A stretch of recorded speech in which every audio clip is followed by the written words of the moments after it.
Something really exciting is happening right now, and if you've been following 360 cameras, you already feel it.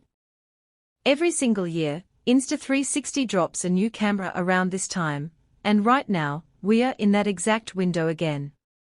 The leaks are everywhere, the rumors are getting louder, and honestly, it feels like something big is about to happen. This is everything we know so far about the upcoming Insta360 X6. And why this might be the most important 360 camera release yet. Now before we get too carried away, let's be clear, nothing is officially confirmed. But the amount of information floating around right now is enough to get the entire creator community talking. Let's start with the biggest rumor, a 1-inch sensor. If that actually happens, it's a massive deal. 360 cameras have always been limited by their small sensors, especially in low light. But a 1-inch sensor in a pocket-sized body could completely change that. You're looking at better detail, improved dynamic range, and footage that actually holds up in challenging lighting conditions. For creators, that means more usable shots, more flexibility, and a serious jump in overall quality. Then there's the next big upgrade, 8K at 60 frames per second.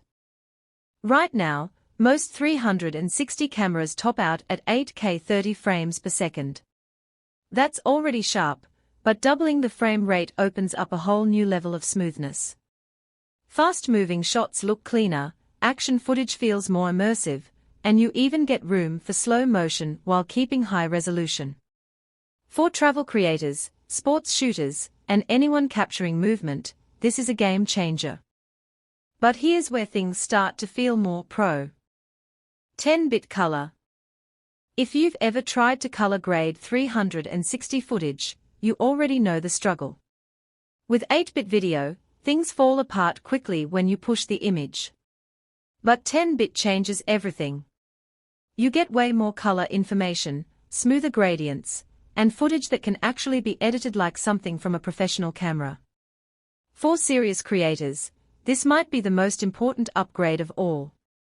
And then there's the feature that could change how people use 360 cameras entirely, AI auto editing. The idea is simple, but powerful. You shoot your footage, and the camera, or its software, automatically finds the best angles, tracks your subject, and creates a ready-to-share video. No complex editing, no hours spent reframing clips. If this works the way it's being described, it removes the biggest barrier that has held 360 cameras back for years, the workflow. Now let's talk about timing, because this is where things get really interesting. Looking at past releases, Insta360 X3 launched in 2022, then Insta360 X4 arrived in April 2024. Followed by Insta360 X5 in April 2025. There's a clear pattern here, and if that pattern continues, the X6 should be right around the corner. We are literally in the release window right now. So the big question, should you wait or buy now? If you don't own a 360 camera yet, waiting makes the most sense. You're potentially just weeks away from a major generational leap. And if the X6 delivers even half of what's rumored, it will be worth it. If you already have an older model like the X3 or X4, the same advice applies. This looks like a meaningful upgrade, not just a small iteration. And even if you decide not to upgrade, prices on current models will likely drop once the new one launches. At the end of the day, nothing is official yet, but everything points in the same direction. The timing, the leaks, the competition, it all suggests that Insta360 is about to drop something big. And if these rumors turn out to be true, the X6 might not just be another camera, it could be the moment 360 cameras finally go mainstream. So now I want to hear from you, what excites you the most? The 1-inch sensor, 10-bit color, or the AI editing features?